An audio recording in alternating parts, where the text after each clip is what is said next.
Hi. Hi. Long time no see. Yeah.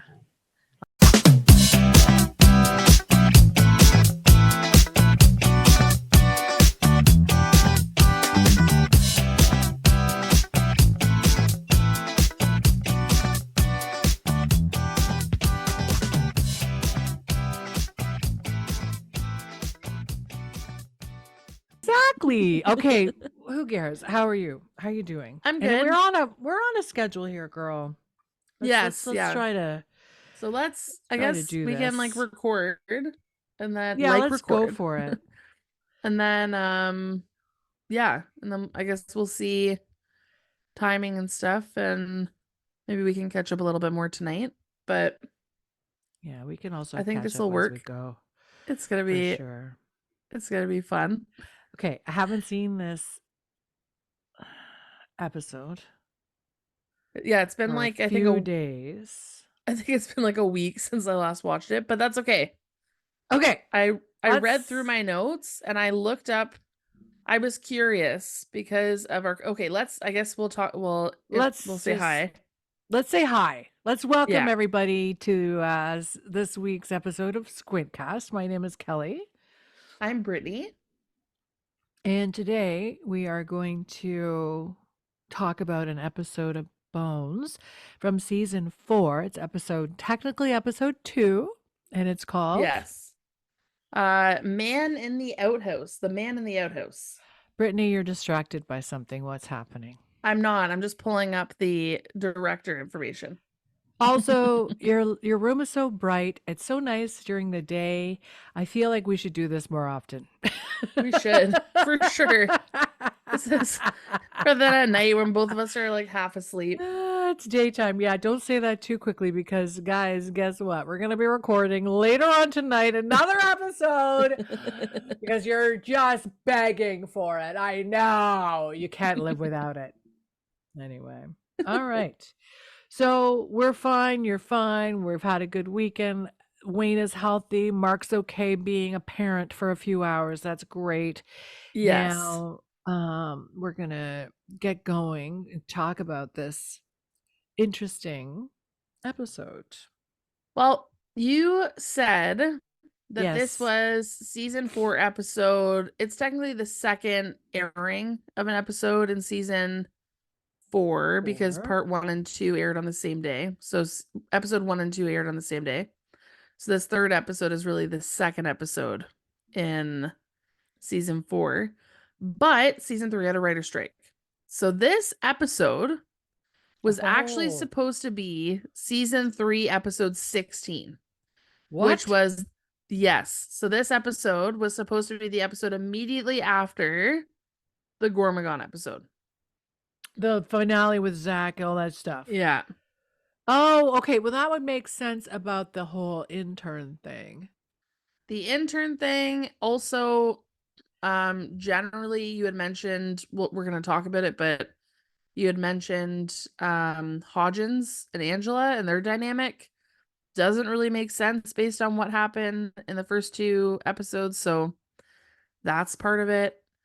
That actually was supposed to air as episode 19. So these next 2 episodes were meant to be back to back. So episode 3 was meant to be episode 16 in season 3. And then episode 17 was meant to be, episode 4 is meant to be episode 17. Oh. So actually they did some rewriting. What about the breakup though? Like, this is what's crazy to me. The breakup Was supposed to be episode 19. But then they accelerated everything. So they had the breakup in the first episode instead. Anyway, so they had to rework some stuff and definitely had to go back and record some additional scenes, especially in the next episode that we're going to talk about. But that is why in this episode we had this massive breakup. Last episode we talked. Massive, awkward, weird. Whatever. Are they actually broken up episode?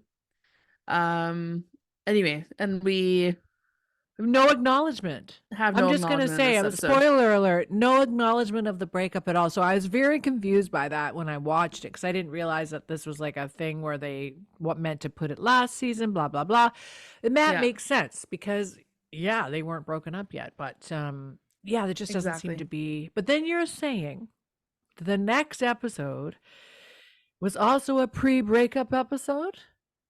Yes, but that one, they definitely were broken up. So I think that's what I'm saying. I think they definitely would have had to go back and they would have had to reshoot. re-record. Yeah. Reshoot some of that episode. All right. I look forward to this because a little inside baseball here. We're going to go behind the fourth wall and I'll just tell you. I haven't written my notes for the next episode yet. My plan is to Ooh. do that when we're done here. I'm going to do it. So it'll be really fresh in my mind and I will definitely take note of that. I'm I assuming just everyone finished mine last listening. night. Oh, you're good. You're good. I just wasn't home. I'm assuming everyone listening has seen all these episodes except for me. So, and speaking of which, let's talk about the director writer, and then I have one more thing to say before we really, really begin. So the Who's our director is Stephen DePaul. He Stephen wrote The Truth and the or sorry, he directed The Truth and the Lie in season 2. The Secret in the Soil in season 3. And he goes on to direct 6 episodes, including this one in season 4, and then he's done with directing Bones. Okay. Like every other director, he has directed all the usual suspects: CSI New York, Person of Interest, Hawaii Five-0, like NCIS. So lots of the typical police procedural, nothing surprising there. Right. Our writer is someone named Carla Kettner. And she is... Where have I heard that name before? Well, she's one of the executive producers on the show as well. Oh, okay. So probably you've just heard it from the show itself. But she wrote 13 episodes. But this is the first episode that she wrote in this series. Wow. So she goes on to do 5 episodes in season 4, including this one, 3 in season 5, 3 in season 6, and 2 in season 7. All right. Well, let's make note of that. If this is her first writing gig with Bones, we may see some, like a through line. You know what I mean? Like, there might be some similarities. Yeah, I'm going to apologize now for my sniffles. I apologize. My allergies are awful today. So I think because it's been so unseasonably warm, it's crazy. Allergies are horrible this year. So bad. She was an executive producer on The Blacklist as well. Your favorite show. Which I loved until I got sick of it and then I stopped watching it. But with sexy I did like James Spader. Remember the James Spader? I introduced you to young James Spader, and and I was very confused because he's exceptionally attractive. Shocking.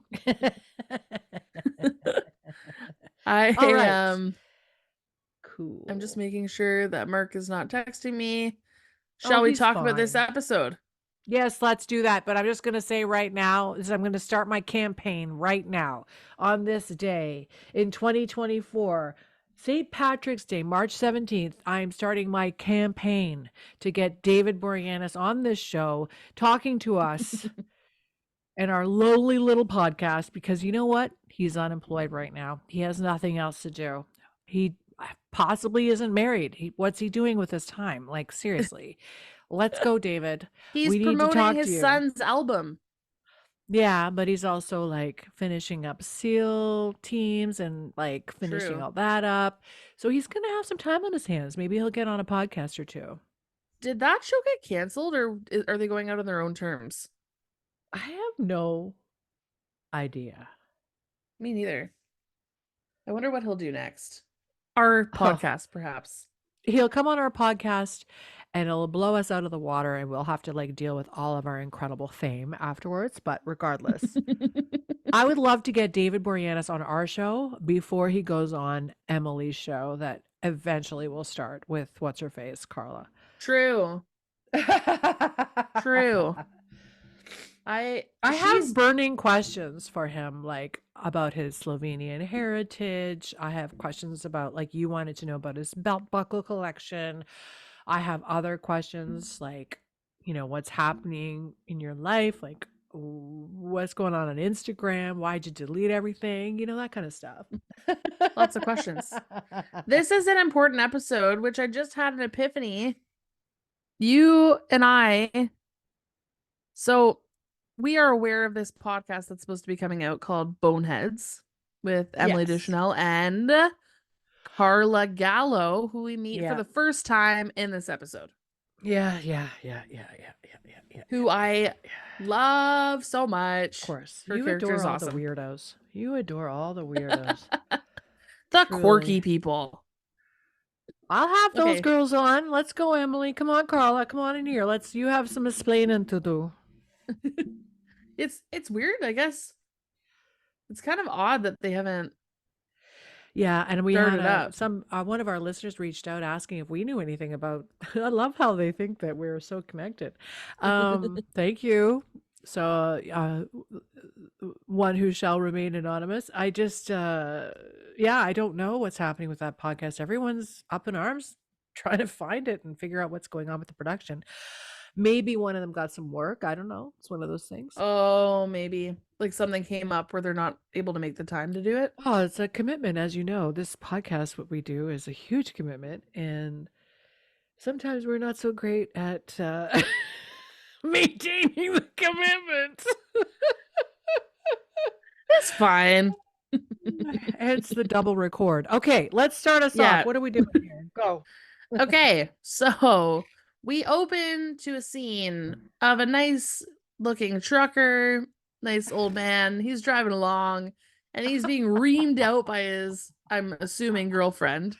She is accusing him of cheating on her because his damn wife. How dare she? Damn wife wanted to know that he was alive and well. They wanted to know when he was going to be home. And he's like, I don't know, maybe in a couple days. Like, I'm sorry, you're on a trucking route. Like, don't you know your exact schedule? But maybe not. Not him. Anyway. I mean, why is she bothering him? This is like a woman who gets mad at her police officer husband because he has to leave in the middle of the night to go to a crime scene. Why are you complaining? Like, this is your life. So this guy is having a bad day because he's getting reamed out by this girl. And also he really has to pee, like, so badly. Yes. So he finds this. He's like on some weird country road. It's very random that he would be there. But anyway, so he happens to come upon this outhouse that's sitting in the middle of nowhere. Okay. And he pulls over and he tries to light a cigarette as he's going into this outhouse. Yes. Because he didn't have to pee that badly. He needed to light that up before he went pee. And then it won't light. It just kind of sparks. Then he gives up and he runs into the outhouse and goes to pull his pants down. And you just see the outhouse. The view is just us seeing the outhouse. And inevitably, because he can't get this thing to work, that there's going to be an explosion. And sure enough, he explodes out of this outhouse with his butt and pants on fire. And he's trying to roll around to put it out. Obviously, it's quite comical. It's quite comical. Yeah. The way he screams, he's like, "Oh!" But I have a question for you, Brittany. Given your rather privileged background, have you ever used an outhouse? Yeah. I've been camping many, many times. And can I ask you something about that outhouse? Okay. Was it on a flat piece of graded kind of ground? I don't think so. Perfectly like leveled and randomly sitting in a parking lot? No, it was not. There's going to be something that comes up later with this whole outhouse situation that I have questions about. Because I have a lot of questions. Never gone in an outhouse that was on even perfectly like graded ground. It's always kind of like in the middle of it's on a hill. Kind of it's in the woods. Yes. Wherever they could build it. Exactly. It's not on a flat piece of like just in a parking lot. Anyway, go on. This is very random. But Yeah, this episode is the I gift that keeps on giving because it's hilarious. well, the next scene adds to the hilarity. Bow chicka wow wow. Do you want to Oh, talk about Mark? all right. So mock. Anyway, so next scene, Booth is banging on Brennan's door. And apparently, we find out it's very early in the morning. She answers the door all disheveled. Her hair's all messed up. She has on her house coat. And she's like, what the hell, man? It's like 6:30 in the morning. What are you doing here? And Booth barges in her house. He's like, well, we got to go. We got a crime scene to get to. And then lo and behold, this really hunky, tattooed, muscly guy pops out of her bedroom wrapped in a towel, and he's showing off his little, what do they call him? It's really crude. It's like a cum gutter or something they're called, like really disgusting. Yeah, I know what you mean. Like the they're like it's the V. His the V. Classic the V. So his V is showing The off. He's V got muscle. the towel on. He's very cute, kind of swarthy face. Booth is so he's like, whoa, like so shocked there's a guy there. And I just want to say, I would murder anyone who banged on my door at 6:30 in the morning. And like, I would murder him. I'd be like, I would murder him. Anyway. He didn't even bother, like, did he call? Did he try He to call didn't call ahead. And she said that. She's like, you could have called, you motherfucker. And then Booth, this is a classic tale. I'm just gonna warn you. Spoiler alert ahead, okay? First, this guy's name is Mark. He's a guy that Brennan bangs sometimes. And Booth is cock blocking left, right, and center in this episode. Every chance he gets, he's a cock blocker. And it's amazing. I thought that he would be more like, I thought he'd be kind of showing like a little bit of jealousy because of their dynamic. Well, my problem with this other episode is not just the cock blocking, it's the slut shaming. Like he's trying to make Brennan feel bad because she has some hot guy in her apartment. I'm like, are you kidding me? Are you kidding me? I really thought the dynamic would be though, because he's like so obsessed with her lately, in my opinion, that he would be like hurt or like upset, but he's just more like, oh yeah, oh. he's razzing her so hard. Oh yeah, it's like, anyway, it's quite funny. Razzing Mark too. He says to him so much right at the end of this scene, he's like, you getting a little chilly there, Mark? Yeah, like put some fucking clothes on, bud. Anyway, it's really, really funny. Anyway, what happens next? Oh my god. Okay, then we have a conversation between Booth and Brennan. Obviously, if I were Brennan, I would have been like, "Get the fuck out! I will meet you at the crime scene." Nobody can see this video unless you're watching with my car. I've got 2 middle fingers up Booth right now. Who are you? Rightfully so, but Brennan doesn't like to drive herself, so I guess he has to drive her rather than her just meeting him there. Where's Brennan's car? Where's her car? We need a button in the shape of Brennan's car that says, "Where's Brennan's car?" Is this where's Brennan's car? She could have driven herself. Oh my god. Is this a different apartment? I didn't notice that. Why did it look different? It looked different to me, but I don't know. Maybe we just haven't seen her place in a bit. Okay. Yeah. Anyway, Booth and Brennan happen to be in the same car because somehow Brennan got ready fast enough that she was like, "Sure, I'll drive with you." But she is ripping. They're ripping into each other this whole time, and she's just explaining that she's being so awkward though. She's explaining that her and Mark's relationship is just friends with benefits. She has no intention of dating him. She doesn't actually like him in like a conversational way. She is just using him for his body and his deep sea welding breath holding techniques because he can hold his. She tells Booth he's a deep sea welder and he can hold his breath for 3 minutes down there. And then Booth's like, "Oh, you mean underwater?" She's like, "I was like, course. Oral sex joke in the first 3 minutes. Good job, guys." It kind of puts him in his place though a little bit. It's so funny. He's a little intimidated. It's like, "Oh, Oh, because it's kind of a cool job, you know? Oh, yeah. Well, he was Where the hell did she meet this guy? Seriously. the examples were his guesses for what he did were ridiculous. Tango dancer, bricklayer. I was like, these are so random. Anyway, yeah. God. So now we are at We the crime arrive. scene. We've We arrived. have arrived. And what happens? Oh, they arrive at the crime scene. Booth is incredulous that anyone would try to blow up an outhouse. And Brennan goes on to talk about methane gas, and Booth gets all grossed out, and she thinks it's really funny, like how grossed out he is by poop and stuff. And we learn that poop is mostly water, which is hard to believe because it's, kind of solid. Yeah, I was surprised by that. But I mean, it's maybe like a mushroom where, when it dehydrates, it gets smaller and smaller. Yeah. Regardless, Brennan's wearing my favorite sunglasses. And I mean by favorite that I friggin' hate these They're sunglasses. so ugly. And they're making a comeback. They're like early 2000s kind of style sunglasses that I just, they're so unflattering. I find they're like Yeah. little rectangles. And anyway, I hate them. I hate them. I hate them. It's not a good look.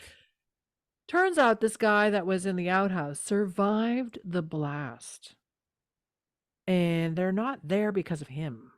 Because when the outhouse blew up, they discovered that there was a body stuffed in this big pile of poop underneath the outhouse. So his legs are kind of sticking out. Anyway, it's pretty crazy. And then Brennan kind of acts grossed out by like all the poop and the body and everything. Yeah. So anyway, it was pretty wild. Which is shocking that she would actually be grossed out. That's an Angela move. But yes. Yes, exactly. And then what happens? We have our intro. Bum bum bum bum bum bum.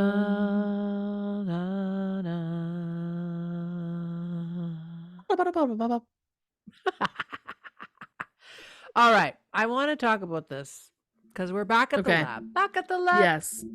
Back at the lab. Everyone's wearing hazmat suits on the platform because, I guess, because of the poop. It's like, who knows what's in the poop. But my question is, they're on the platform, they're examining. No one else in the building is wearing hazmat suits. Just these guys. And I was Just like, these is it, guys. I like, why wouldn't they have the body in like a contained room, for contaminants? I could see that, but not in the open. Like, why are they out in the open with hazmat suits on? It's very strange to me. Yeah. Don't you think? There's a few things like this that are like, guys.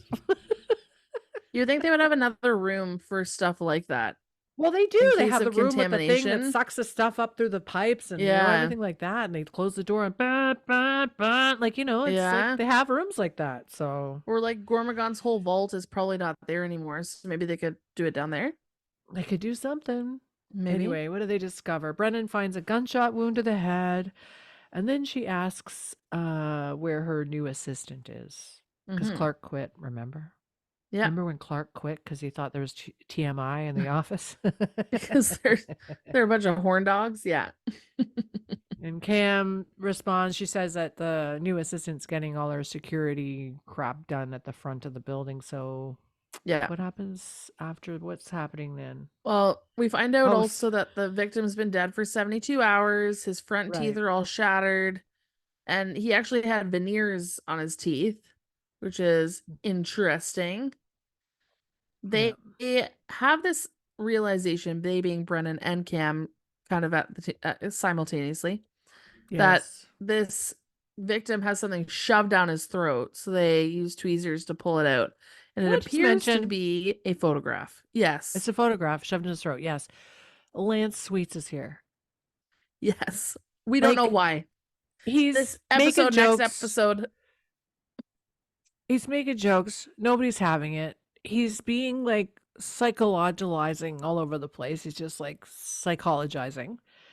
And it's just no one has any time for him. They're just like already over it. And they act like Oh, yeah. he's so desperate to be involved in these cases. It's so funny.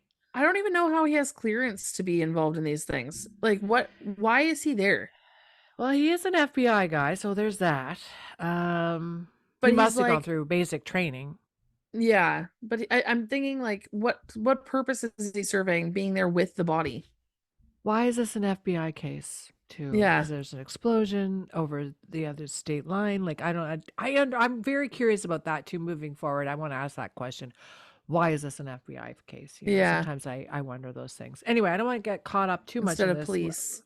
We True. can't see what's on the picture, right? That they pull out of his throat. We can't see anything.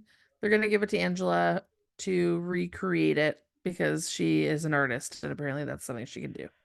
So And this is where I noticed that Hodgins doesn't react to the mentioning of Angela and getting her help with this particular task. That's where I yeah. noticed it. I was like, Yeah, there's no indication no whatsoever that he's reaction to upset or anything. Angela. Exactly. We now go to the next scene, which Ugh. kills me because you just mentioned one body that had been in fecal matter and 6 people with suits around, these hazmat suits. And in the next scene, we have Hodgins and our new intern, Daisy Wick, sifting through poop with no hazmat suit on, which she is asking for. And they're surrounded by barrels of poo that are open on the top. It must Brittany, stink in I'm there. stunned I'm stunned by this scene. They are sitting amidst huge metal, like oil drums filled with shit. And I'm just going to say, you said you've been in an outhouse. You've been to an outhouse. Oh, they do not smell good. There's that. A. B. These barrels are filled with liquid. It's liquid refuse. Apparently, it's all poo. But I'm like, this is not. Where are they getting all this? The outhouse was like, It was it wouldn't small. be. It would be No. like 2 solid barrels, mud. maybe. It would be Solid mud. mud, and probably only 2 barrels worth. I don't understand this idea. And yes, you're right. The smell alone. I don't get it. And they're open. They're just open barrels of poo. This poor woman, this is her first day. Jesus. And she's Where so did excited. all this come from? Where did all this shit come from? Maybe that trucker had a big problem. Oh my God. Oh, maybe because there was an explosion, it liquefied the poo. Is that really? Come on.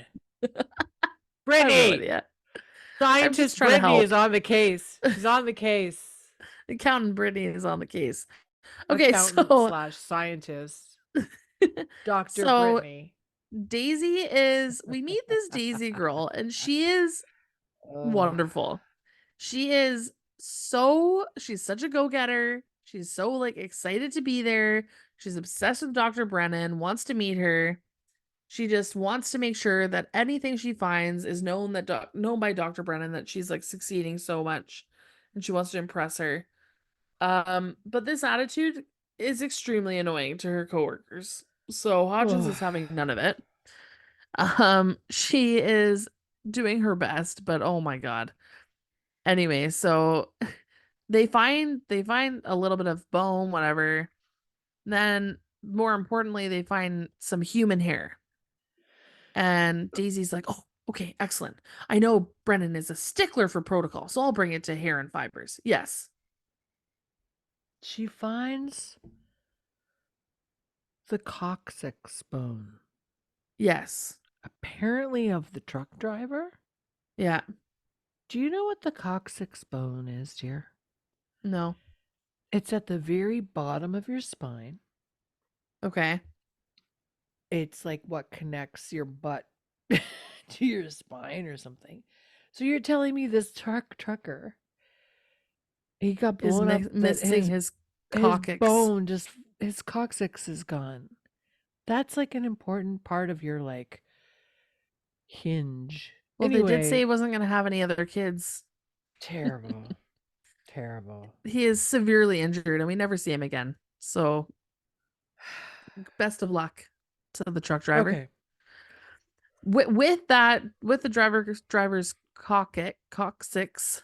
I can't say that. Anyway, we're moving on. So they find this human hair and they realize, Hodgins realizes, because he is ignoring Daisy and not following her suggestion that Miss Dr. Brennan is a stickler for protocol.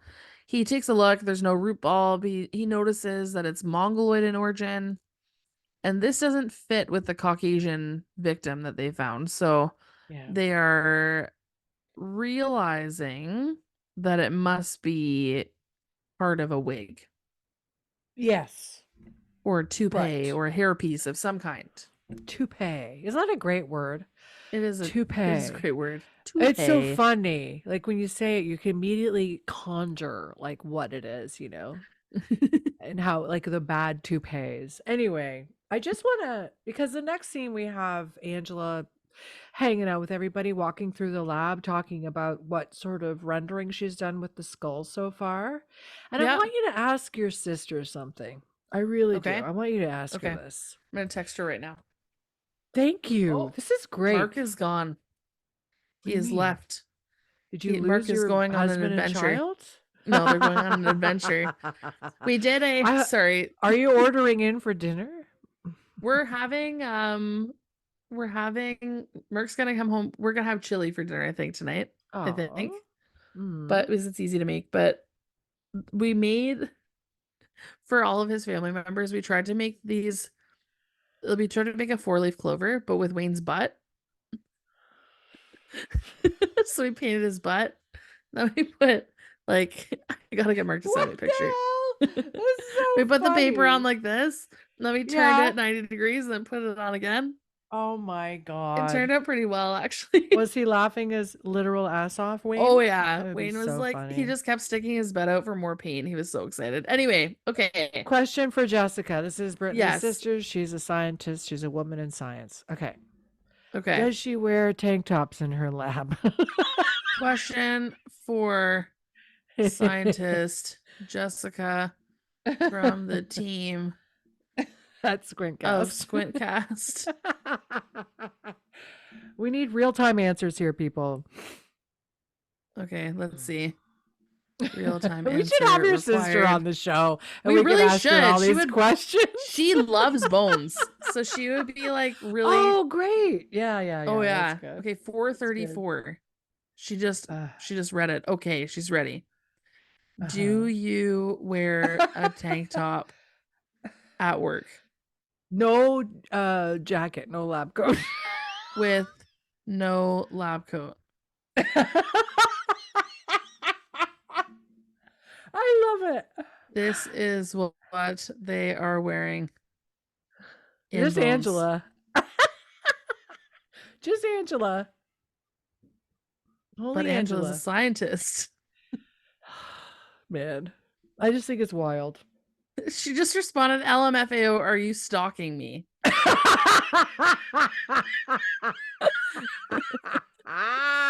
She must be at the lab wearing a tank top. No lab coat right now. I am right now, but I am not allowed to. LMAO. All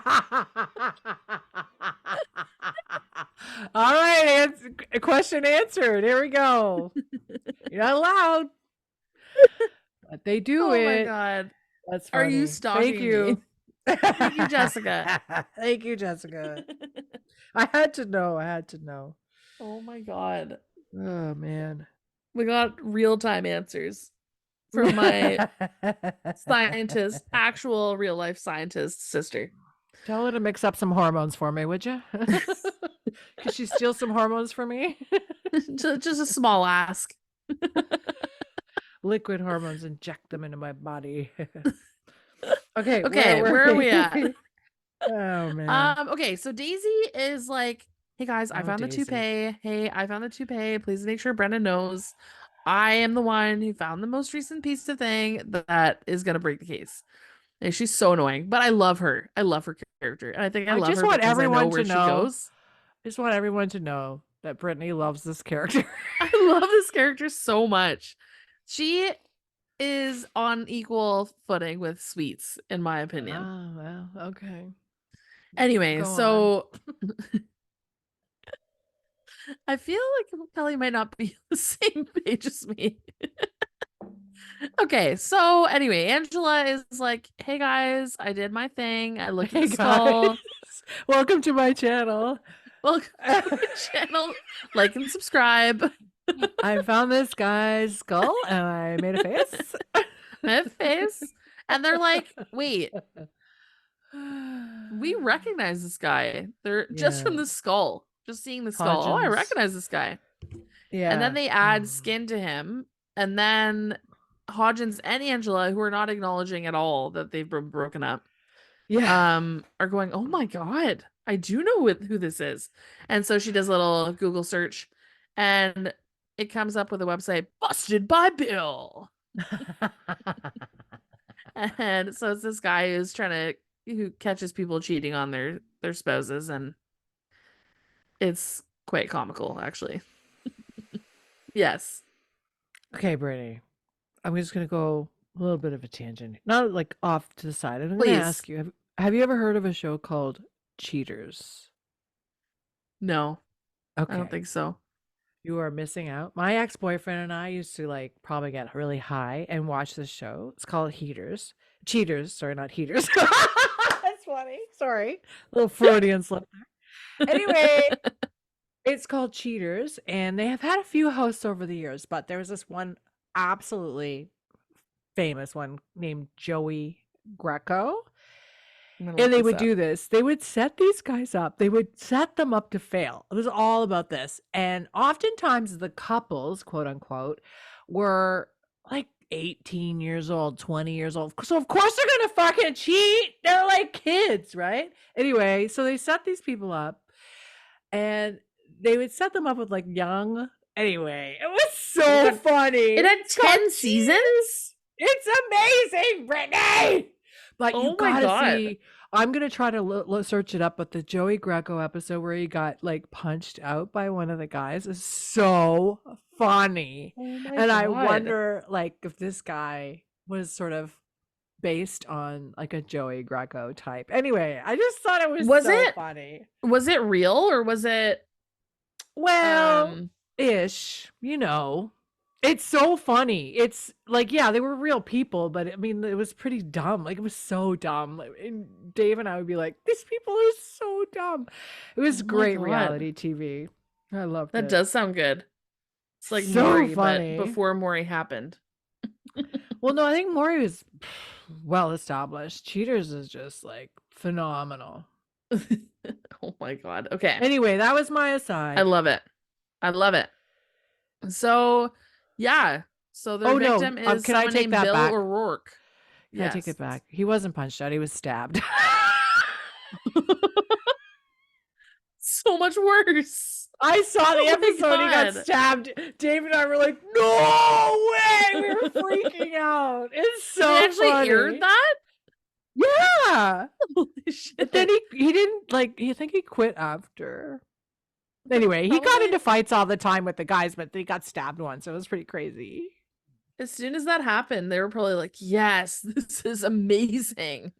He's like bleeding out on the floor and they're all going, wow, this is better than we ever could have expected. Oh my God. Okay. Well, yeah, our victim's name is Bill O'Rourke. And he was a private investigator. Yes, that is all. Was he though? He was like more of a journalist, wasn't he? He was like a journalist. He was, I think by trade, he was technically a journalist, but I think. Yeah. But he was he had this idea for a show. Anyway, we're going to talk more about him in a bit, but. Is that a Harry Potter bottle? It is a Harry Potter bottle. Gryffindor. Oh, you're a Gryffindor. I don't know what. I'm probably a snake or whatever they're called. No, you would be Ravenclaw. Ooh. Okay. Why do you say that? Or Gryffindor. Blah, blah, blah. Why am I Ravenclaw? You're smart and kind, like Ravenclaws. Kelly just, I think, is your drink coming from through your nose? I wasn't sure. Okay, I'm sorry. Oh We're my going all God. over the place. Okay, yeah, sorry. I thought we'd be less loopy recording in the middle of the day, but maybe not. No, I think we're gonna be really tired later, and we'll be like, I think so too. Right. I did take a 5-minute nap in my chair earlier today, so I was working and I was like, Good for you. Just gonna rest my eyes for a minute. Anyway, okay, Booth and Brennan are in Booth's car, of course, but she doesn't have a Yeah. car. And they are going to see about Mr. O'Rourke, and they're finding out a little bit more details about him. Oh my god. They're also having like a yes. Yes. No, I know what you're saying. We're regaled with some discussion about monogamy and religion and all this crap. And obviously they disagree. And I know, like, spoiler alert, Booth and Brennan get together eventually, but I don't know how they do because they have completely different views on this stuff. Anyway, they're on their way to see Bill O'Rourke's wife. They're gonna go, yeah, see his wife, and he must have been making pretty good money because apparently they live in a super poshy neighborhood. And yeah, their opinions are obviously different, as you just alluded to, that Booth's opinion is that if you cheat on your wife, then you are gonna get what's coming to you. And she's Is like, this where actually, polygamy Yeah. is where it's at. I don't know if polygamy is it polygamy? She says 83% of societies are Polyamory. polygamous. Yeah, but polygamous connotes that there's a man and several Like wives. one controlling person. Yeah. Whereas polyamory means everybody's just screwing Like everybody. multiple. Which But I went to then- high school and was close friends with a girl who Yeah. she now, maybe I've talked to her about her before, but she runs a successful wedding venue with her partner, with her husband. And she recently started a page about her polyamorous life. So she has twins with her husband. And I think all of her kids are with her husband. But she also has a partner. And her husband has a partner. And they're part of they call it a polycule. It is not for me, but it is fascinating. It's very interesting. Like, I just don't have time. Like, No. it's like I cannot be asked or bothered. Could you imagine, like, the laundry, the dishes, the meal? Like, It would be a lot. And then, I mean, sex schmex, who gives a shit? What are we getting out of this, you know? True. Weird. But it's interesting though. I'm like, I mean, not weird. Okay, I'll take it back. I apologize. I don't mean weird. Like, I can't. I wouldn't be able to handle it emotionally. it's not for me. No. Same. That's not my for me. problem. But I it just is don't very have- interesting that she's sharing about it. And I'm like, every Yeah. time she posts, I'm like, that's rather interesting and cool for you. Have fun. Have Also, fun. is this where we learn that Brennan is seeing... No, not yet. Okay. Because it was about monogamy and religion. They were getting Soon. into it. And they have like Booth and Brennan have fundamental like differences and views on this. Like fundamentally different views on these subjects. Yeah. I'm just curious, like how does it work in the end, you know, that they get together, you know? It's funny because even within this episode, she kind of changes her tune a little bit. We will talk about that. Don't even. I can't. Okay. So, wait 1 second. Yes.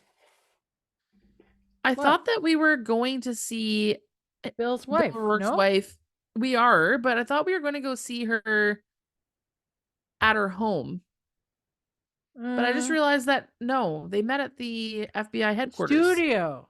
Yeah. Yes. They went to the studio where the show is produced. That's correct. Interesting. Okay, anyway. Yes.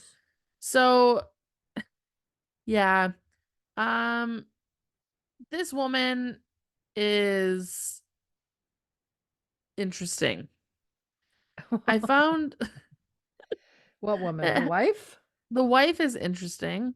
Why? They're supposed to have their 20th anniversary in only 5 days. So did you find that she was very or like upset that he had died? I didn't really She was very find aloof. I hear what you're saying. Like she didn't have a lot of strong emotion about her. No. She was just very But like matter of fact. She was more worried, like, okay, how am I supposed to break this news to my daughter because she's been away at school and her father is like the light of her life. Well, it is Anyway. a difficult thing to do.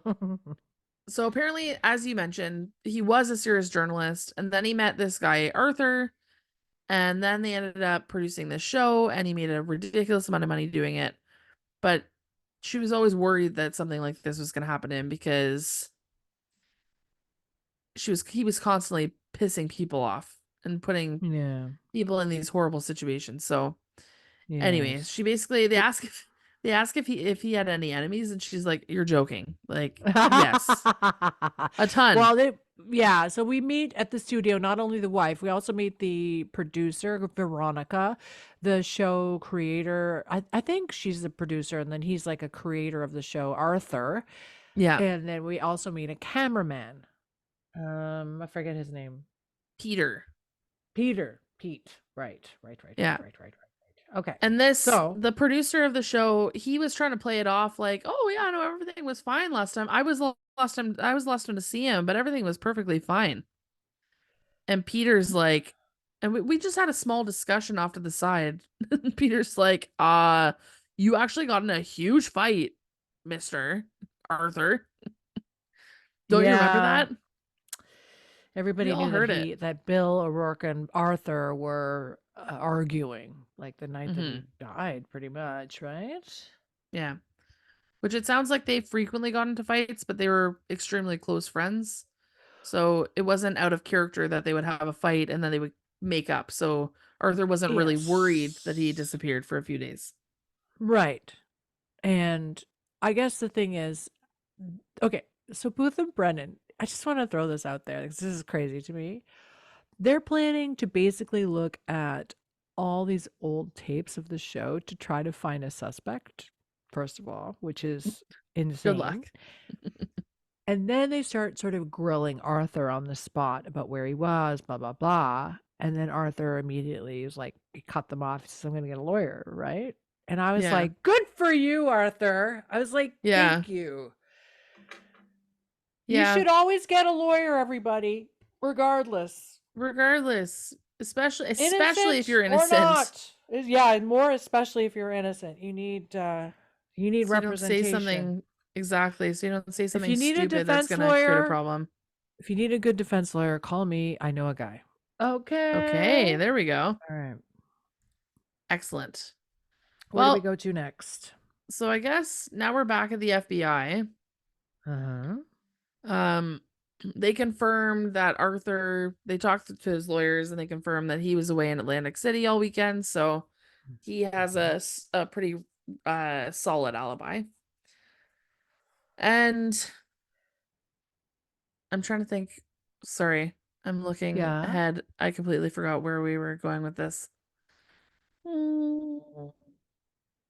Oh, well, no, Booth has to go through all the tapes they got from the show, and Sweets is there. They're going to do it together, and he's trying to get Brennan to join them to watch the tapes, but she has a date. Yes, and okay, thank you. We find out at this point that it's someone other than Mock. It's like this other dude that she's dating. A botanist. Who is a botanist, yes, and he has more of like an intellectually stimulating kind of presence with her, so she prefers to like go on dates with him outside of the bedroom to like have intellectual conversations, but then when she wants to have sex she calls up Mark. So basically it sounds like this other guy is just a friend because I'm pretty sure that they don't even kiss, as far as what she was saying. This poor guy, he's probably like, hey, I'm playing the long game. More importantly, this is where Boo starts to slut shame Brennan. Yeah. And it seriously turns into this like high school level conversation. And I'm just curious, like this is like 2008 by this point, right? Yeah.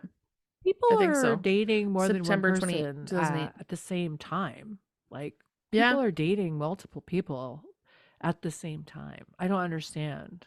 I think at one point I dated like 5 guys at once or something. Back in the day when I had game. When I had game. And more time. Much more time. Talk about polyamory. How long did that go on for, though? Not long. but It's still. hard to juggle. It's hard to Yeah. juggle, and sometimes it's just like, man, that guy's not great. Like you learn pretty quickly, like which ones are keepers. True. Especially as you Anyway, get older. Okay. yeah, So Daisy and Cam have their first like one-on-one interaction, it seems. Daisy's just so happy to be in Cam's autopsy room because it stinks everywhere else, and she's like, it smells so good in here. Thank you for this smell. yeah. It smells like formaldehyde. Yeah, Cam's like, oh, to formaldehyde. I just want to go back quickly to this Brennan going on a Yes. date with a botanist thing, because when they exchange, like Sweets gets off the elevator to join Booth to watch the tapes, Brendan gets on the elevator to go on her date. And not only is Booth slut shaming her and giving her heart the gears, but then he does this a couple times about how she has a bad radar for guys and that she can't. He keeps bringing up her past, like all the past guys she's dated and how terrible they are, and how Mm-hmm. she's a bad judge of people. And I just want to say he's being a super dick. A super Yeah, dick. I agree. Not great. Nope. Well, yeah, Daisy and Cam. I really like Go on. Daisy. I She's apologize. great. We're with Daisy No, and no, it's Cam. good. Brittany We're with loves Daisy and Daisy. Cam. Everyone loves Daisy. She's in there talking about some of the damage on the body, how some fractures must have happened because of the photo that was shoved in his mouth. And then she kind of just goes off about how she hopes that Brennan will love her. And she yes, she really she values Brennan, and Brennan her, we're exactly alike, and she just goes on this whole thing, and Cam is like, yo, take it down 20 notches, calm down, and just like do your job. And then Angela walks in. She's nice about it, but Angela walks in. Yes, go on. Yes. No, I just want to say that we learned that Daisy has a boyfriend in this moment. Yes. And you can tell there's trouble in paradise because she starts talking about, comparing the dead and the living and how Yeah. annoying the living people can be. And then the way Cam says, why don't you keep an air of mystery about yourself kind of Yeah. idea. It's just a very polite and diplomatic way of telling someone to shut the fuck up. Like, Yeah. it's so funny. Exactly. Anyway, Angela's here.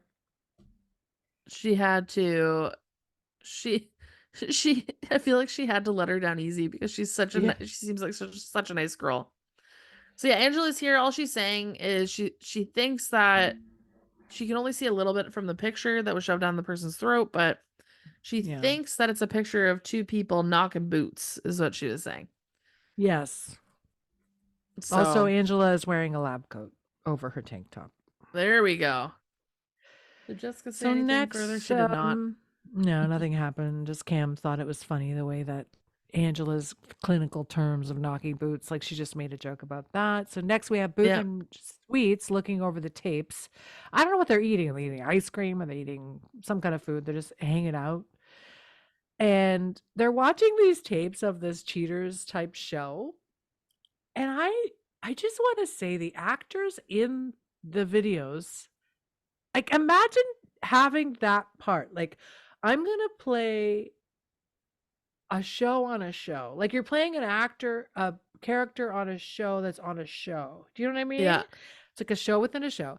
And I just think it's brilliant. I really commend this director. There's a couple things they do, but this is funny to me. Like, I love all the actors who are playing in this cheaters type show are like, hey, how could you do this to me? Like, oh, it's not what you think. And it's just so funny to me. And then they find one. Wait, what are you going to say? I have to say it. In the script, these two characters are called Tidy Whitey Guy and Tidy Whitey Wife. That's so funny. I love Tidy it. Whitey I Guy. want to be Tidy Whitey Wife. I think it would be so fun. I hope they're all working. I hope they're having great careers because they did a wonderful job. It was so funny to me. And this one guy punches out Bill O'Rourke on camera, similar to a Joey Greco style fight. But he punches this guy who's super angry, and his name is Jim Dodd. And then, sorry, go on. Well, just Booth is watching this video and he makes a psychological kind of observation or assessment of Jim Dodd, saying how he has a lot of anger issues. And Sweets is so like, he's so like, wow, he's just gobsmacked. He's Very, just, very oh, good. very astute, Booth. Like, really good assessment. So Good impressed. observation. So, anyway, Booth in this moment, as you Oh, said, God. he's being a little Oh, shit. God. So God. in this moment, Booth is like, sweet, okay, Dodd's our guy. We gotta go tell Bones. Come on, we gotta go tell her. He's like, Sweets is like, so are we gonna call first, maybe? Which is the second time in this episode that he's decided not to call and to just go barge in on her life. So yeah, Sweets is along for that ride, and it's He about goes to get along. That's real exactly awkward. what I said. He goes along for the ride, even though this should have been a phone call. Like literally, a phone should have been call. a phone call moment. Or he should have shut him down and been like, Booth, she's on a date right now. Do you really think that's appropriate? I don't think I, Sweets necessarily knew she was on a date. He just thought it was really weird that he would want to rush to Bones and like no, wherever she was. he did know she was on a date because at the end of that scene, when they walk past each other, or whatever, Booth is like, "Oh yeah, she's got a date," Ah, and he says, you "Oh, say how do that. you feel about that?" You say that, but later we'll talk. Go. Oh, okay. So apparently this extremely romantic date is at the Royal Diner. So that's cool. Poor Jason. So the botanist is there. They're having kind of like an awkward conversation. Booth comes and Sweets comes and then they're chatting and he's like, "We have to go." Yes. Can I just say that it's not a weird, awkward thing, Brittany? Okay, people do this. I used to go on dates, go to a movie, and then go somewhere afterwards and talk about the movie. Yeah. Everybody does this. I just assumed that it was the first and only place they went. No, they were just talking about movies. I think they had gone to see a movie together. And then they were talking about it. And my favorite part of this is Booth interrupting their date. And he's like, the guy, his name's Jason. He says, who the hell are these guys? Right? And Booth's like, I'm her partner. And then Sweet says, I'm their therapist. Anyway, he's go so on. uncomfortable to be there. He does not want to be there so with. Uncomfortable. Oh my God.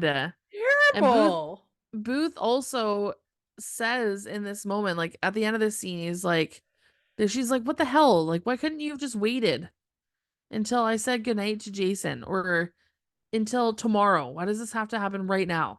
He's like, "Well, I'm just looking out for you because you don't have the best taste in men. So I'm just like trying to protect you." Oh, Jesus Christ. And not Like, only fuck off, that, Booth. but when he got exactly, thank you, Brittany. Because then Sweets whispers to Booth when they're there together, he says, "Did you know she was on a date?" And Booth goes, "Oh, it slipped my mind." And I've He did know. Well, he was saying, like, did he know she was on a date? Like, maybe he's like, did you know she was on a date? So that's fucked up. And then how does Booth know where she is? First, second, True. Did you notice Brennan's makeup? She was all like, she had like dark, smoky eyes. She was like glammed up. Oh date yeah, makeup. Yeah. You know, for Mark after. So Booth basically starts grilling this guy. His name's Jason. He's a botanist. Starts grilling him, finding out all this information, cock blocking Brennan again. And then we learn what? He has a tight Italian suit. He's never been married and he doesn't have kids. And Booth thinks that he's gay, which is ridiculous. But anyway. Oh my God. My question is though, because as Jason's leaving the diner, because he's really uncomfortable with this whole situation, he randomly asks Brennan if she wants to go to a Coldplay concert with him the next night. Yeah. I'm sorry, but what? Like, when you go to a concert like that, you buy your tickets months ahead of time. And you already know who you're going with. Like, you know, like, unless somebody dropped out last minute, which is highly unlikely. I'm just saying. Well, she says yes, and she says, "Yeah, come pick me up at my office at 6:00 tomorrow." Yes. See you then, Jason. Just the two of us. No one else will be So- around. Booth and Sweets agree that Jason's gay because he's drinking tea. He likes Coldplay. He wears Italian suits, and he's never been married. That's their deduction. Yes. And Brennan is not a help at all because she says that they have not had sex yet or ever because she only finds Wow. him intellectually stimulating Right. and And doesn't they have agree physical that feelings for him. right, but they think it would have happened by now if he wasn't gay because she's so hot. So Sweets and Booth agree, like she's too attractive not to want to have sex with. I'm like, Yeah. good one, guys. We're really winning on all fronts here. This episode would not fly in today's I don't climate. know, man. Anyway, so we oh, I'm so happy. We see a familiar face the next day. Next morning, Booth and Brennan go into the Royal Diner to meet their favorite stalker, Noel.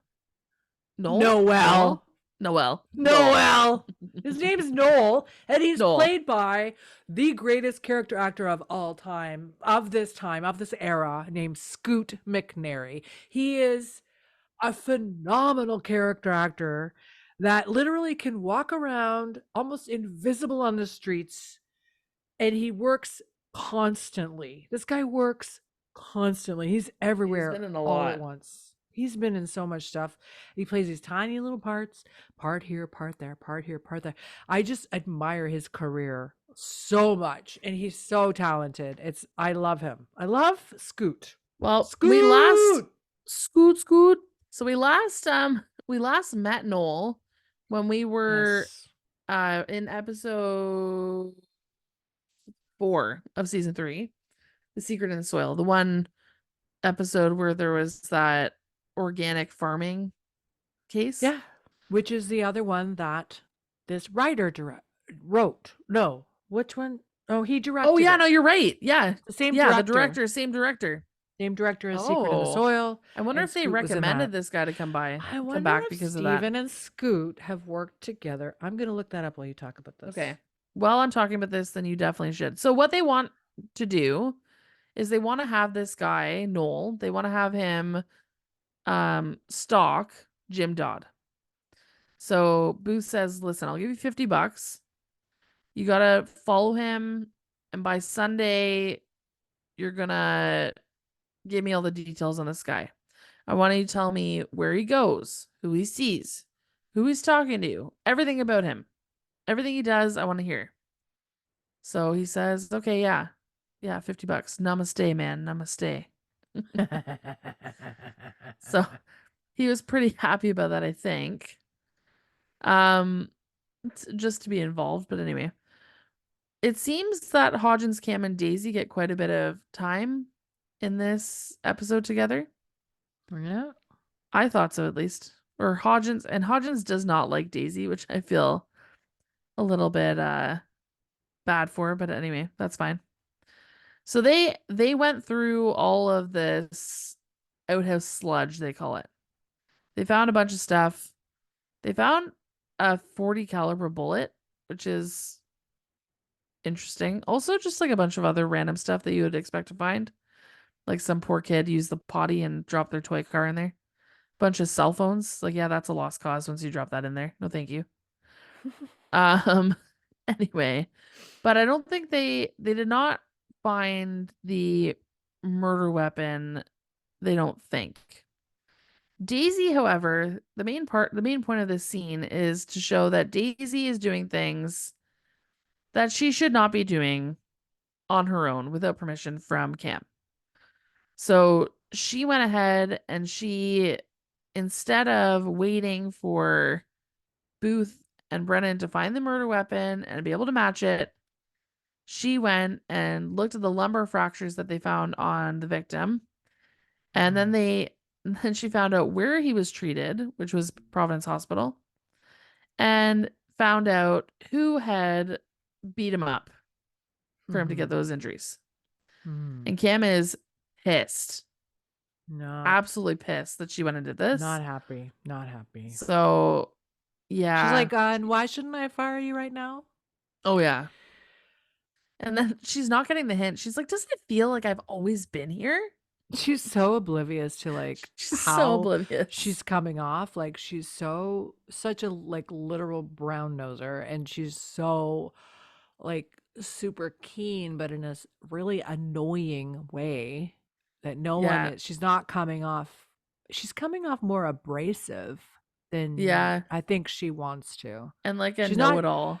She's not warm. She's very No. abrasively like A desperate. little too intense. She's Desperate. That's the word. She's what people would call a pick me girl. Yes. now. Definitely. Hmm. So she does, although she went about it the wrong way, she did find out some pretty helpful information.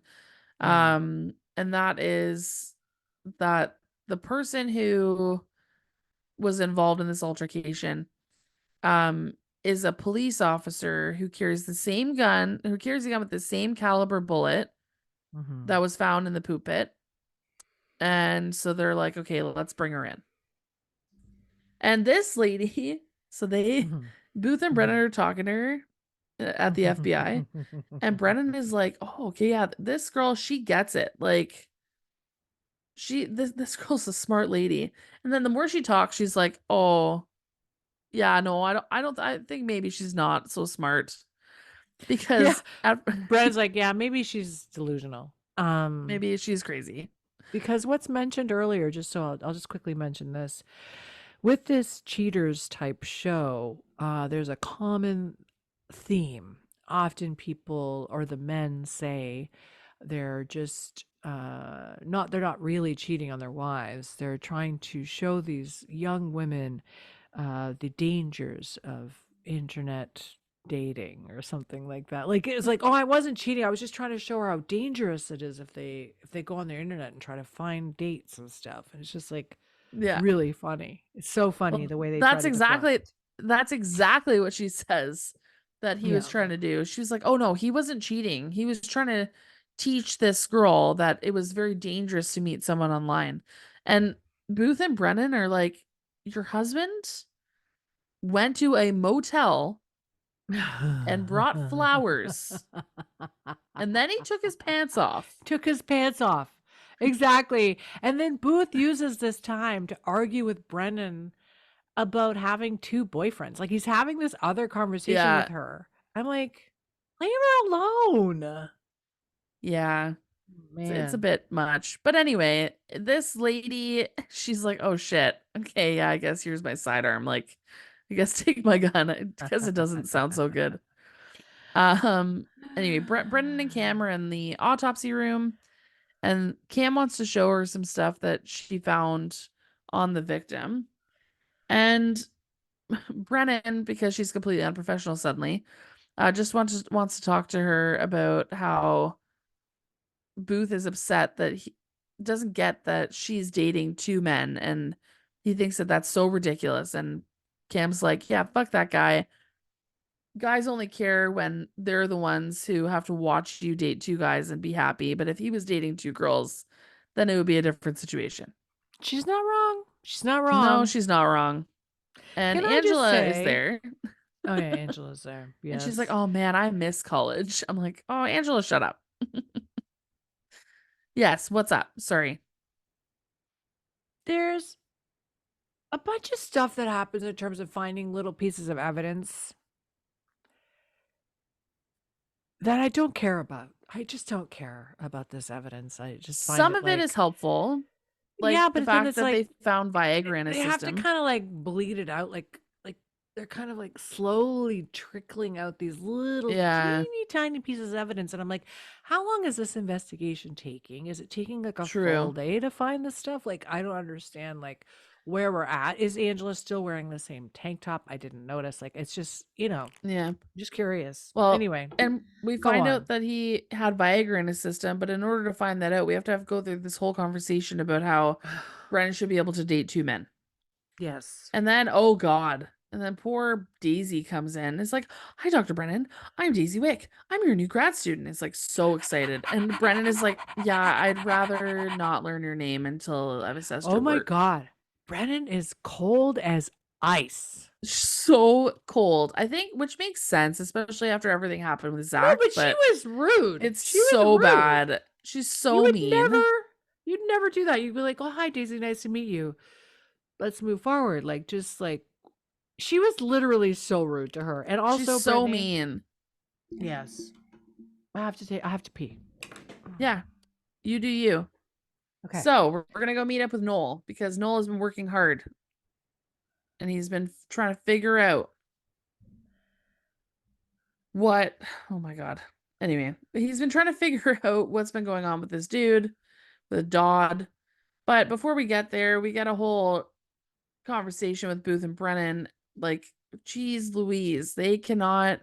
It's shocking that they're not already dating at this point, because they're having like a whole conversation about how apparently that police officer, yeah, no, she had an alibi, everything is fine, because her and her husband started doing some tantric sex workshop, and Brennan is like, oh, that can extend orgasms between 400% and 500%. Yes. He's like, holy shit, okay, what? Anyway, so this guy's waiting. Sounds like this guy it's much ado about nothing, basically. What does Noel find out about our friend Jim Dodd? Well, he finds out a lot. He ate a hot dog. No, they give him all this detail, which was unnecessary. He ended up going down into the basement of this church, and he goes and he has this meeting, and it's a divorce support group. So he goes and has this meeting, and he has this BFF that he sits with, and for 2 hours he chats with this guy, and yeah, probably this is not the guy that they're looking for. Right. So he gives them $50, and then Booth says, okay, go get all the mung beans and the enemas you want, boy. Here you go. See ya. Like, what? Anyway, but he photocopied the sign-in sheet. So they gave it to him. Which is right. Where did he find a photocopier? Oh, well, you can get those at the library or wherever. You could use it anywhere. Also, I just want to say, this character, Noel, does return. He does. Several times. And it makes me very happy. He's a great character. I can't see any other instances where he worked with this specific director, because he did, obviously, The Secret in the Soil, and then this one. He may have worked with him in another capacity, but I can't find it right now. Somebody on the internet might be able to correct me, but we say adieu to our friends Noel Lifton / Scoot McNairy. I'm very grateful he was here. Anyway, we will see him again in about 2 seasons. I love Scoot so much.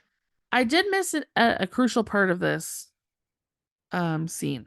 And that is, they know for sure that this is not the guy, because it would appear that the main reason he's even going to these divorce support groups is because he's getting an opportunity to hook up with these sad women. Also, Jim Dodd doesn't get slut-shamed for having more than one girlfriend. Multiple partners. Yeah. He's the man because he has multiple conquests. Brutal. So hard to be a woman. What happens next? We meet up with Mr. Dodd. He gets interrogated at the FBI by Booth.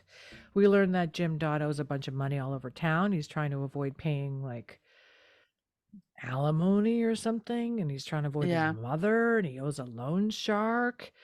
Anyway, so he wouldn't have he doesn't give a shit about this guy Bill O'Rourke at all. He's got his own mess of problems. Yeah, he's like, oh man, it's so pathetic, but my mom actually had to pawn her engagement ring so that I could pay the loan shark, and that's where I was. I was down in Jersey. That was it. Yeah. And so he does have an alibi. So mean. He's like, okay, well, I need your mom's contact information, and yeah, that is pathetic. You're pathetic. Like, oh. It's like, okay. This poor guy. Be like, here's a number to call for Gamblers Anonymous, and seriously, find the help you need. Bye, Jim. Exactly. Instead of being like, oh, you're so pathetic that you had to get your mom to pawn her engagement ring. Booth's a fucking gambler. He should know better. Jesus. You know what it is? He projects. I think a lot he does. There's a lot of projection in a lot of this Booth is a episode projector. generally. He's a projector, and he sees himself in Jim, and it grosses him out. I guess so.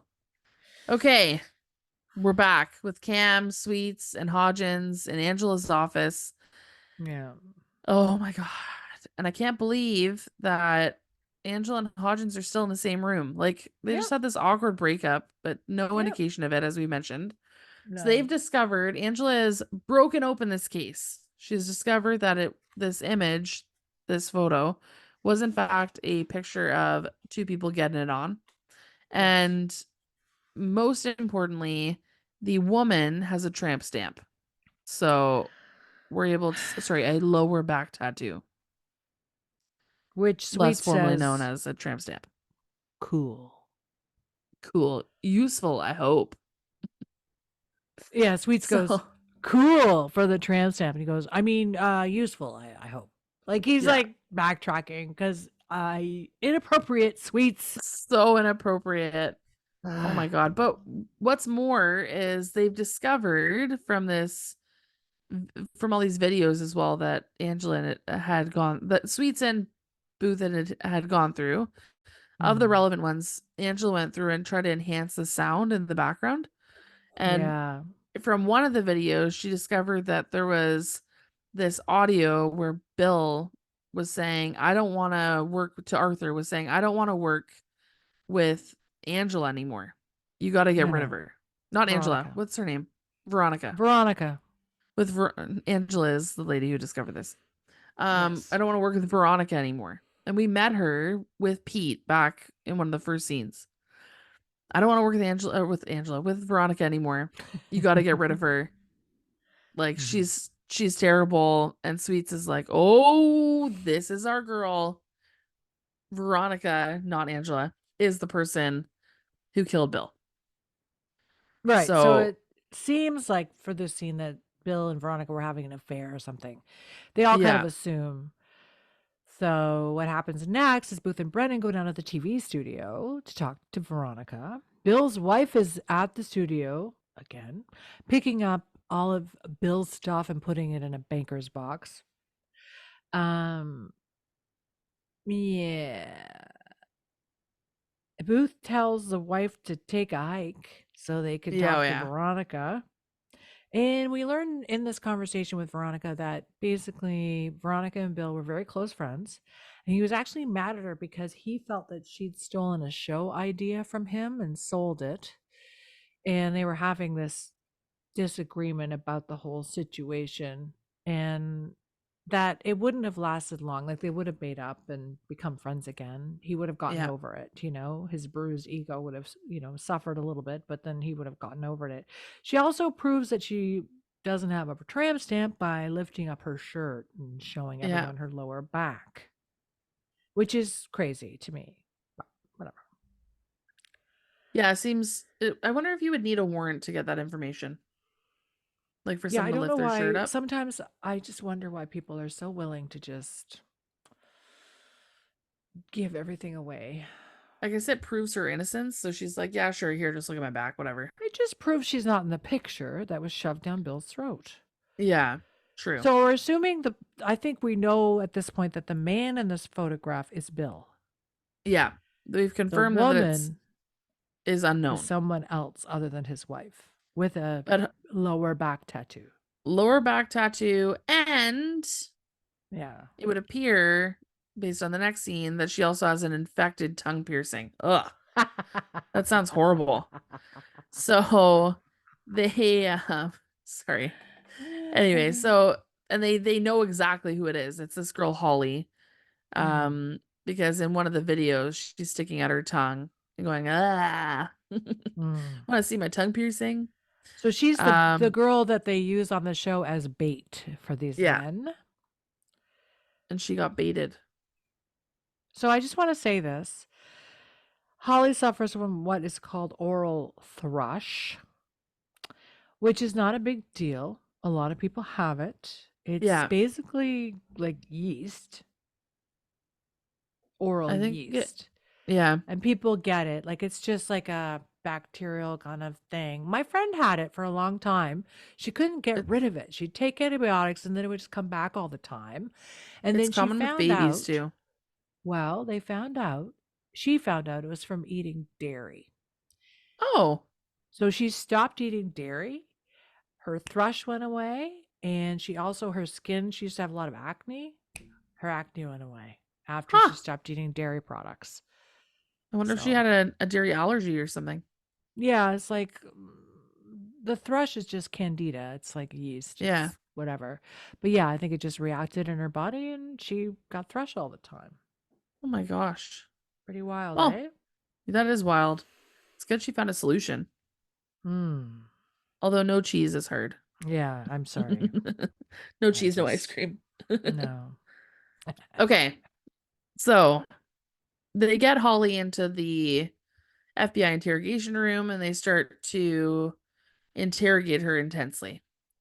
And she Mhm. says, "What are you talking about? I would never kill him. I would never kill the man I love. I loved him. He was wonderful." And yeah, so yeah, she has a tongue piercing. Yeah, she has a lower back tattoo. This is slam dunk. This is the woman that Bill was sleeping with. So we find out in this scene that her and Pete had a thing going on. She got the cameraman. job, the cameraman, so the person we met with, Veronica. Mhm.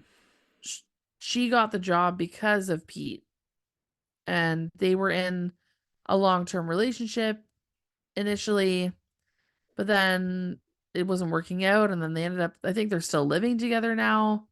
It's a very weird situation. I don't know what the situation is, regardless. They Yeah. show her the photograph of Bill and her, and she's sort of taken aback by Yeah. the picture. Not before Brennan insists that she take out her tongue piercing for further examination to determine that she is actually the person who has the oral thrush, etc. My question is, how hard is it to take out a tongue piercing like I that? would I think it would be imagine it pretty would take a little bit difficult. more effort than it did. She's just like the She kind of went like this and it was out. and it was out. So I don't know. I don't have that. I have my nose thing. Yeah. It's different. Just seems like a little bit more slippery. Well, you to would get think in it would there. take more effort because otherwise you'd be choking on a tongue piercing. You definitely don't want that to slip out. I also I'm hoping that this lower back tattoo is fake for the actress's sake. That's all. Yeah, it's bad. It's not Mm. good. Also, it probably Yeah. was so painful to get done. If that is a real tattoo. You mean you don't have one, Brittany? No, Yeah, I do not. I missed the boat on that one. I was glad to miss that trend. Yes. Same. I still might get one. You know what? I want one here on my hip, like right here. That'd be cool. And then I want like a shoulder, Like kinda a sleeve kind of thing. Well, like a shoulder arm situation. I think it'd be cool. Yeah, that would be cool. Maybe when I'm 60. All right. I like it. Go on. What's next? Okay, let's see where we're at now. So Angela's like, "You are busted, Billy." So they're back in her office. Right. And so they're trying to figure out how Holly possibly could have killed this guy. Because right now it seems like a slam dunk, even though she's insisting that she didn't do it. But she's saying that she loved him, she would never kill him, blah, blah, blah. They get Angela, they get Brennan, they get Sweets in there, Daisy's there, Cam's there, and they suggest that Daisy must be about the same size as Holly, and Sweets is about the same size as Bill O'Rourke. So, you know what, Daisy, you should go see if you can upend this 180-year-old Sweets. And she, with like sheer determination, is like, "I will do it. I'm coming for you." Like, honestly, Daisy would be a great cult member candidate because she's Yes. just fully like whatever Brendan says she'll do. I love how when Daisy walks in, she's like, "Hi, Dr. Brennan." Like she's so happy to see her. And Brendan's like, "I don't fraternize at work. Like, don't Yeah. talk to me. We're not friends. Like, don't get it twisted." Kind of Yeah. attitude. So She's being rude. such a bitch, like on another level. Normally I've people are never like, "Oh, seen her hi. like this. Hi, Daisy." I've never seen her so rude like that. It's No. crazy. Yeah. You would think, yeah, exactly. Even if you don't want to fraternize or like you don't want to be like super friendly, at the very least, you could be like, "Hi, hello." Can I just say the hilarious part of this, the most hilarious part is when Daisy blindly wants to do what Brendan says, like go try to lift Sweets up off the ground and put him upside down. Yeah. Sweets is like, no, no, no, no, we don't have to do that. No, no. And she charges over to him. Yeah. And my favorite part is that he straight arms her head. Like he Yeah. holds her head like with his arms straight, like, no, no, we're not doing this. No. And I was like, all right, fine. Like she wanted to do it. And I just love how he holds his arm out and holds her head. Like, But it's so funny. This is our first indication of this like interaction between, or this is our first interaction we've seen between Sweets and Daisy. And I find it very sweet because the scene goes on and they're talking about, we find out that she minored in psychology. And so she makes some comments, and then Sweets explains why the killer would have to be someone with a certain personality. And Daisy is like, "That is so brilliant." And Sweets is like, so chuffed. "Me? He's so I'm chuffed. really?" He's like, "What? "Hi, Daisy." Aw, thanks. Thanks. Shucks. So nice. And Brennan is like, "I know who did it." Like, no shit. It's the only person that we haven't suspected this whole time. Exactly. So the next scene we have Booth and Brennan are rushing off to go find this person when Mark, he shows up in the lab carrying like soft drinks and a bag of food. And she's like, "What the hell are you doing here, man?" And I have the same question. How the fuck did How'd he that get guy in?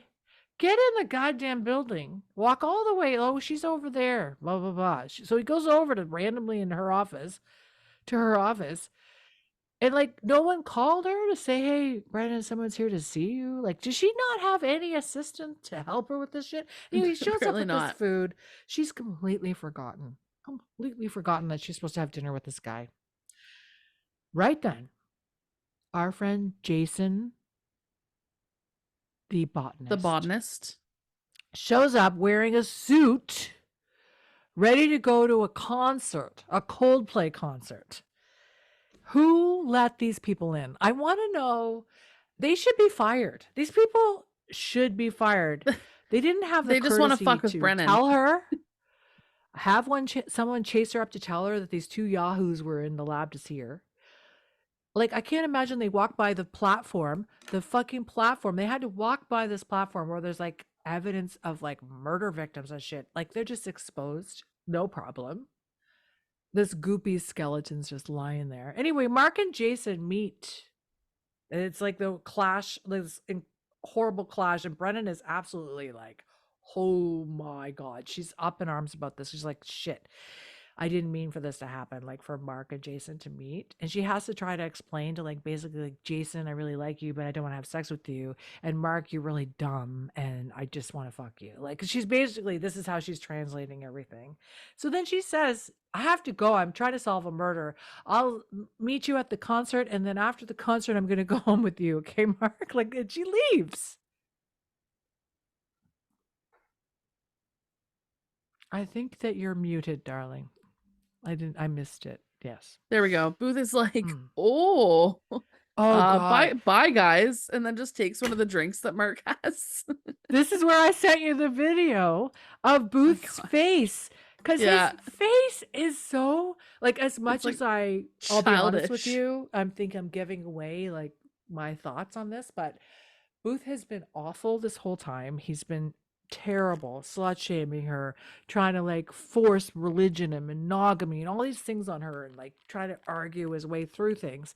But his face in this moment was he was So funny. it's like he was like, "Ooh," it's like eating popcorn, right? It's like I'm getting the popcorn ready, like Oh can't yeah. wait to see what happens next. He's like really hilariously like in the middle of it. It's so funny. It's totally an I told you so moment because Oh he's my like, you can't God. handle like you can't manage these two guys at once. We'll talk about And that. sure We'll talk enough, about that in a second. she could not. But go on. And poor Jason, she says to him, like you said, Oh. she says to him, like, you're more stimulating intellectually. And he's like, that's not the only way I could be stimulating.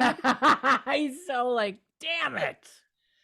He thought he was playing the long game. Meanwhile, she's getting all of her fill on Oh my God. And then next Booth, side I on. love the way, yeah, he takes the drink. He's like, takes one of the soft drinks. Thanks, Mark. Bye. Thanks, Mark. Bye. See you never.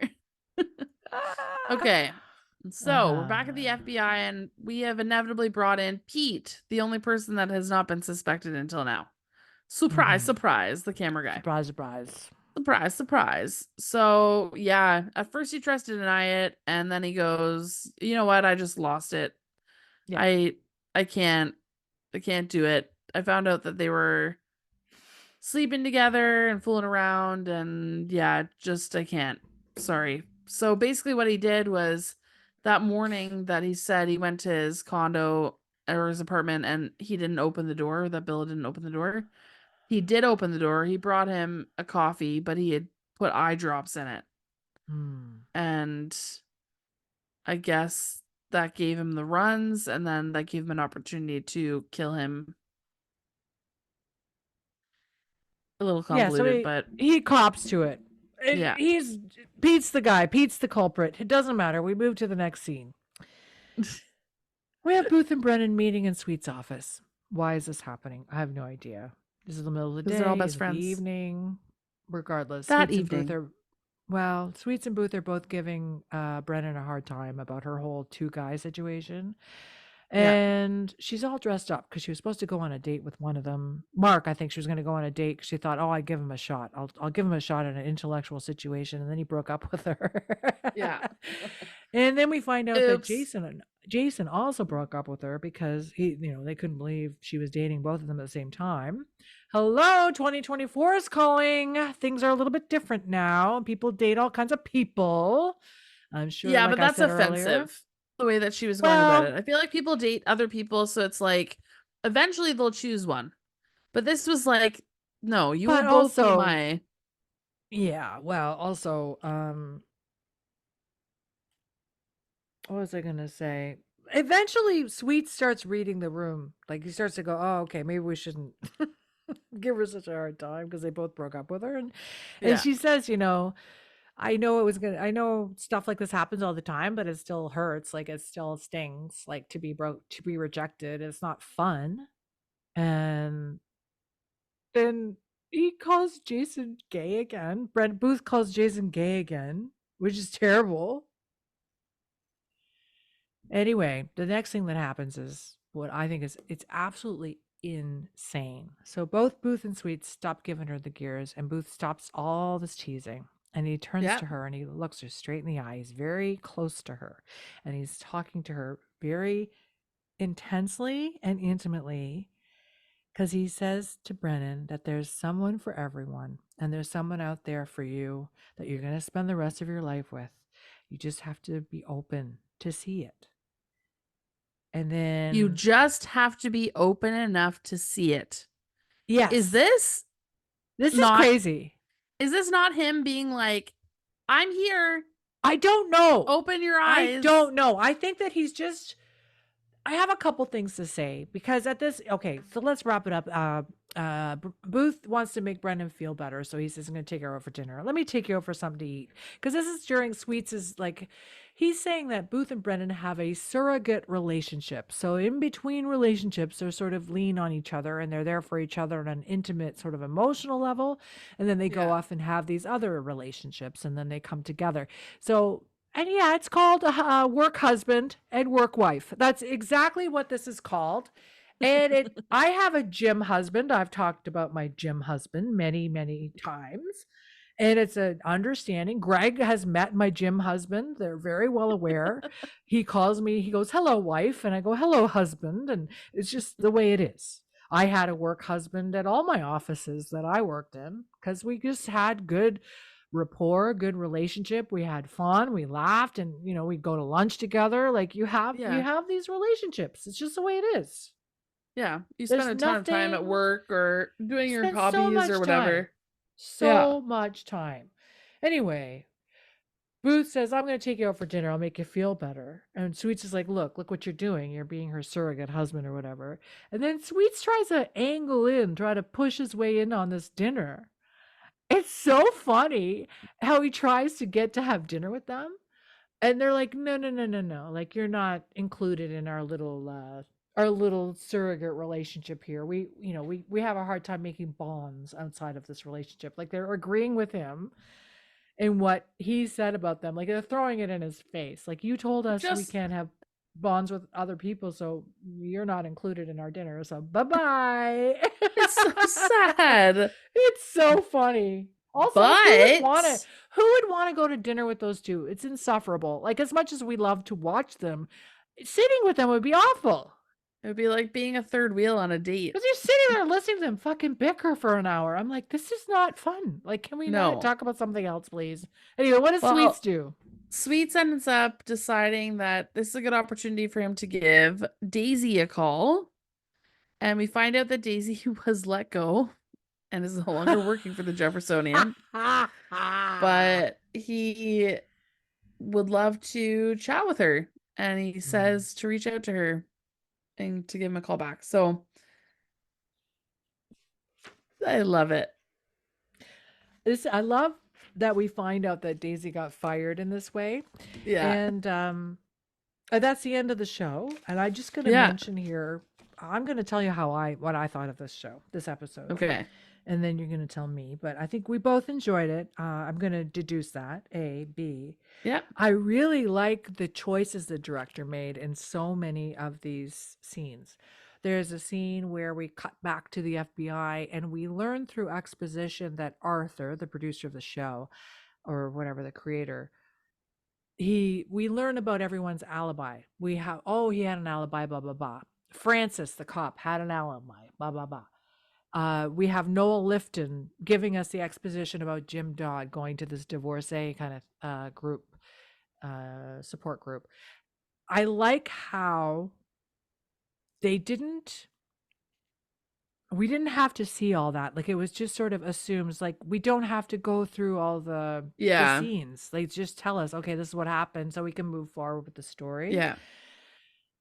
I know that's more of a tell, don't show, instead of show, don't tell situation, but I liked how efficient it was in that way. Yeah. And what was it? Oh, the show within a show, that whole thing where he had to film. They had to film the show, and then they had to also film the Bill O'Rourke show. Yeah. And then they had to show that show. And I just think it's so funny. It's like you have like two productions going on at the same time. Scoot McNairy, I love him so much. So good. So what did you think? I liked it. I thought it was pretty funny. I thought it was weird that Hodgins and Angela didn't seem to interact in any way. Like, they weren't lovey-dovey like they would normally be when they were together, but they also weren't like rude to each other or bickering or anything like that. I am looking forward to that time, though, when we get to a place where they're actually reacting to the breakup, because you're saying that this episode was meant for another season and the next episode was next for the previous season as well. So it's interesting. Well, the next episode, we do get a little bit of it, but anyway, we'll talk about it. We'll talk about it later. More importantly, who is your king of the lab? Daisy! Of course. Daisy's my king of the lab. It was her first day. She approached it with such positivity.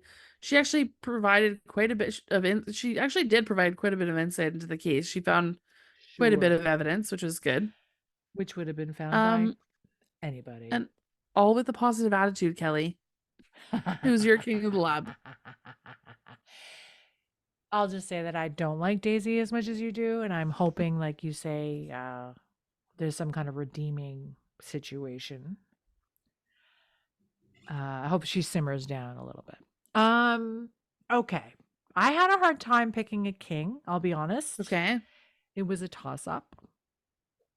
Because Cam was quite funny in this episode. Yeah. Like, she made me laugh because she was so patient with Daisy. And she just, the way her face, whenever she has to deal with these people, it just makes me laugh. Like, whenever she has to go, like, take a step, like, take a beat before she reacts, because they're so crazy. Like, she's just like, okay. Like, she's just very over it. I love it. Yeah. But I'll have to say Scoot. Scoot's going to be mine because I just love this character. Noel Lifton is funny as hell.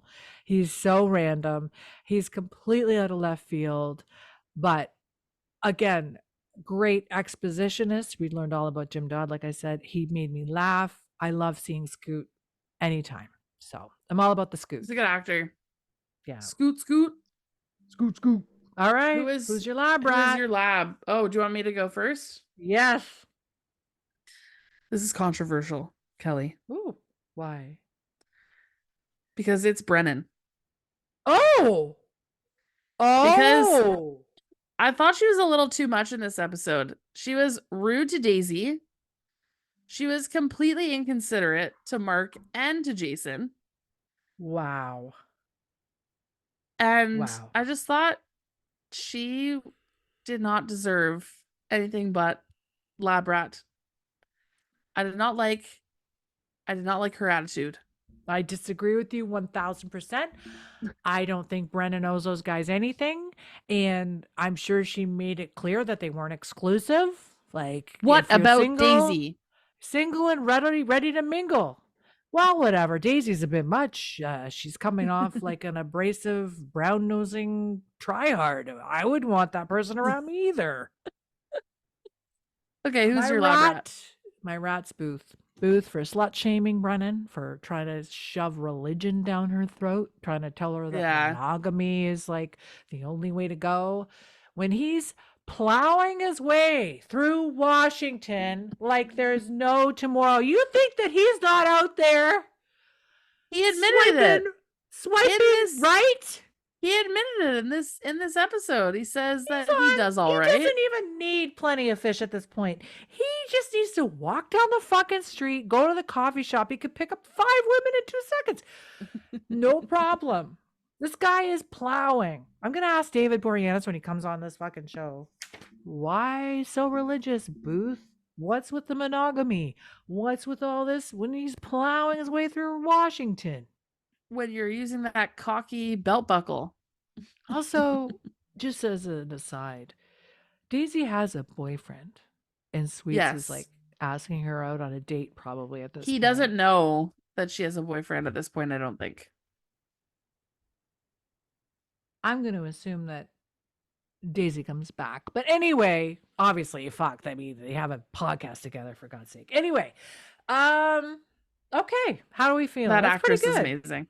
I think we did good. Okay. She's done lots of stuff, that actress. She's been in tons of stuff. Anyway, so yeah, this is great. I'm really happy with the way this is going. Season 4, I'm just going to say, I'm not worried about it, but it is like, okay, they obviously have more money. There's more stuff going on, more explosions, more stunty kind of guest stars.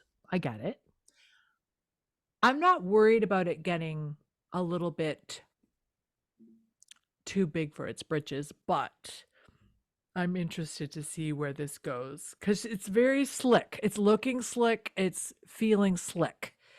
And I do resist that sometimes. Like I like things to be a little bit janky, a little bit like, not necessarily just gritty. I don't expect gritty. I mean, it's prime time. Like, I understand what I'm watching. Like, I get it.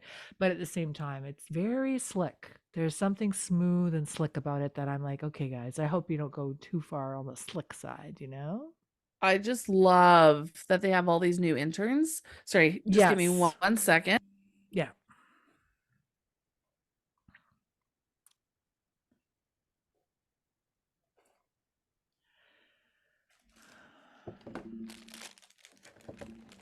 I'm back. You telling him you're going to call him back because you're going to finish up, right? Yeah, I said I would call him Okay. back. So, but I don't know if he heard me. It just kind of ended. Anyway, so He's like, fuck you, Brittany. I can't do it. I can't be a single parent for 3 hours. Oh God, that would be a problem. He's probably having the time of his life. Here I am being like, He's is fine. everything okay? Is he drinking enough He's water? fine. Is he having enough Brittany, snacks? Brittany. Luke and Allie I'm letting managed to go. live. Luke and Allie are still alive. Like Greg threw them in all kinds of dangerous situations. I don't think Mark is doing anything. No, Mark is great. Okay, sorry. Let's finish up this episode. Okay. I get completely distracted. We loved it, and I can't wait for the next one. I'm looking forward to seeing like all the money being thrown at this thing, because obviously it's becoming this show that everyone's watching. It's very popular, obviously, if it's being renewed for this many seasons. And I'm interested in how this relationship between like Booth and Brennan, I don't know, man. It's interesting. It's going to be interesting. I'm really excited for this season. I forgot kind of where things went, and I think I'm remembering a little bit. Yeah. Particularly with this episode, there were some things that happened that I was like, oh yeah. And I really, really, really love that they have all these different interns. And I'm sad, obviously, it's sad that Daisy got fired, but I think it's kind of funny. It's nice. funny because you have Clark, who was there for technically one episode. Then we have Daisy for one. And then, I like this sort of rotating, revolving door. I think I told you, I thought it would be really funny if they had a new intern every episode. I think it would be really funny. Oh, they literally are. Yeah. Oh, I think it's funny. I think it's a really good bit. The next episode, the intern, it's very interesting. I love his character is him. interesting. I loved him. We're not going to spoil it because we're going to talk about it soon, but I love the next intern. I love this bit that they have these people. I just think it's great. I think it's really funny. And I hope it keeps being funny. I like it being kind of funny a little bit, Yeah, same. That's, I think, what made this show so popular. Yeah. But anyway. All right. On that note, I want to thank everyone for listening to this episode. I just want to say, check out Instagram. I'm going to go back on there and do some stuff. And then we're going to throw some videos on YouTube of the show so you can see our faces and you can see the lovely mess behind me. And, follow us, subscribe to the podcast. It does help, apparently. Leave a review, like whatever podcast app you're using, please leave a review. So on that note, we're going to say goodbye and thank you very much for listening to this episode of Squintcast. See you next time. Bye. Thank you for listening to Squintcast with me, Kelly Booth, and your new friend, Brittany Elsner. The Bones theme is performed by The Crystal Method. They can be found on Instagram and YouTube at The Crystal Method and at thecrystalmethod.com. Intro and outro music is by Twisterium at Pixabay. Cover art was done by Irena Dolenc-Stajan. You can find us on Instagram and TikTok at Squintcast. Email us at squintcastpodcast@gmail.com. You can find me at fab_empire_ on Instagram and TikTok. Brittany is at Brittany81523 on Instagram. See you next time.